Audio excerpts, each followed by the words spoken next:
బోధన్ పట్టణ ప్రజలందరికీ నా యొక్క నమస్కారం.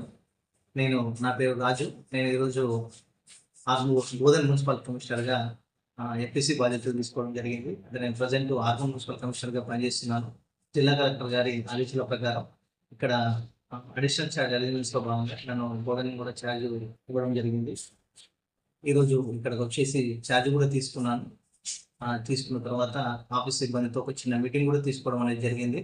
ముఖ్యంగా ఇప్పుడు మీ అందరికీ కూడా తెలుసు, ఇందిరమ్మ ఇళ్ళకి సంబంధించి ప్రభుత్వం ఏదైతే ప్రతిష్టాత్మకంగా తీసుకొని నిర్వహిస్తుందో దాని మీద వార్డ్ ఆఫీసర్‌తో రివ్యూ కూడా చేయడం జరిగింది.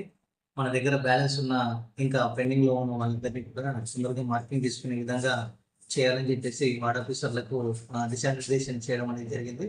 దానితో పాటు వాటర్ ట్యాప్ కనెక్షన్‌లో ఆన్‌లైన్‌లో చేసే ప్రక్రియ కూడా మన దగ్గర కొంచెం పెండింగ్‌లో ఉంది. డీఈ గారితో కలిసి ఆ ప్రక్రియను కూడా వేగవంతం చేయాలని చెప్పేసి వార్డ్ ఆఫీసర్‌లకు సూచించడం అనేది జరిగింది. ఈరోజు వరలక్ష్మి వ్రతం ఉండడం వల్ల చాలా మంది సిబ్బంది హాలిడే తీసుకున్నట్టు నా దృష్టికి వచ్చింది.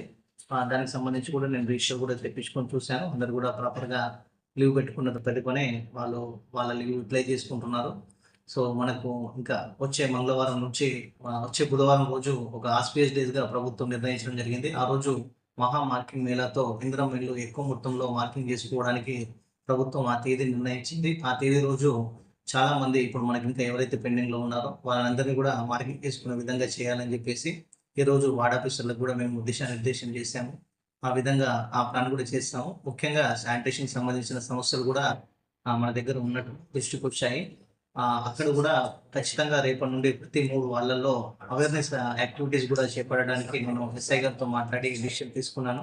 ప్రతి 3 వార్డులలో పబ్లిక్ తడి చెత్త, పొడి చెత్త ఏ విధంగా ఆటోకివ్వాలి, మీరు ఏ విధంగా సాగ్రిగేట్ చేసేసి ఇవ్వాలనేది చూసి కూడా రేపటి నుంచి ఆర్‌పిల సహకారంతోటి మా ఎస్ఐ గారు అలాగే వార్డ్ ఆఫీసర్ల సహకారం తీసుకొని ఒక యాక్షన్ ప్లాన్ తీసుకొని మేము ఆ విధంగా ముందుకెళ్ళడానికి ప్లాన్ అనేది చేసుకున్నాము. మనకి ఇప్పుడు వన మహోత్సవం కూడా జరుగుతుంది కాబట్టి ప్లాంటేషన్‌కి సంబంధించి డీ గారితో కూడా మాట్లాడి ఇంకేదైతే మేము చేయడానికి ఎక్కడెక్కడ స్కోప్ ఉందో ప్లాంటేషన్ అక్కడక్కడ ఏరియాస్ అనేది ఐడెంటిఫై చేసాము గతంలోనే. అక్కడ కూడా చేసుకోవడానికి ఈరోజు డీ గారితో కూడా డిస్కషన్ అనేది చేయడం జరిగింది. దాన్ని కూడా అనుకున్న ప్రణాళిక ప్రకారంగా కంప్లీట్ చేసుకోవడానికి డీ గారితో కూర్చొని మేము చేసుకొని అది కూడా వితిన్ ది టైమ్‌లో చేస్తాము. ఇందాకే సబ్ కలెక్టర్ గారిని కూడా కలిసేసి విజిట్ చేయడం అనేది జరిగింది. సార్ కూడా కొన్ని ఇందిరమ్మ ఇంటి మీద ఫోకస్ చేయమని చెప్పారు. ఆ విధంగా ఆ నోట్స్ కూడా ముందు పెట్టుకొని వాటిలో కూడా వచ్చే విధంగా వాటిని కూడా తొందరగా పరిష్కరించే విధంగా కూడా ముందుకు వెళ్ళడానికి నేను ప్రయత్నం చేశానని చెప్పి చెప్తున్నాను. ఇంకా ఎలాంటి సమస్యలు పట్టణంలో టౌన్ ప్లానింగ్ సమస్య అయినా సరే, ఇంకేదైనా శానిటేషన్ సమస్య ఉన్నా సరే మా దృష్టికి తీసుకొచ్చినట్లయితే శానిటరీ ఇన్స్‌పెక్టర్ గారు వార్డ్ ఆఫీసర్ దృష్టికి ఇమ్మీడియేట్‌గా నేను యాక్షన్ తీసుకోవడానికి ఖచ్చితంగా ప్రయత్నం చేస్తానని చెప్పేసి ఈ సందర్భంగా పట్టణ ప్రజలందరికీ కూడా తెలియజేస్తున్నాను. Thank you.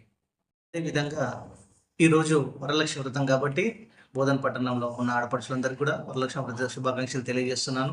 అలాగే సోదరి అంటే మనకు అందరికీ కూడా తెలుసు రక్త సంబంధానికి ప్రతీక, సోదరీమణునికి ప్రతీక అయిన రక్త సంబంధం సందర్భంగా రేపు అందరూ కూడా అందరికీ బోధన్ తోబుట్టువులందరికీ కూడా నేను రక్షాబంధన్ శుభాకాంక్షలు తెలియజేస్తున్నాను.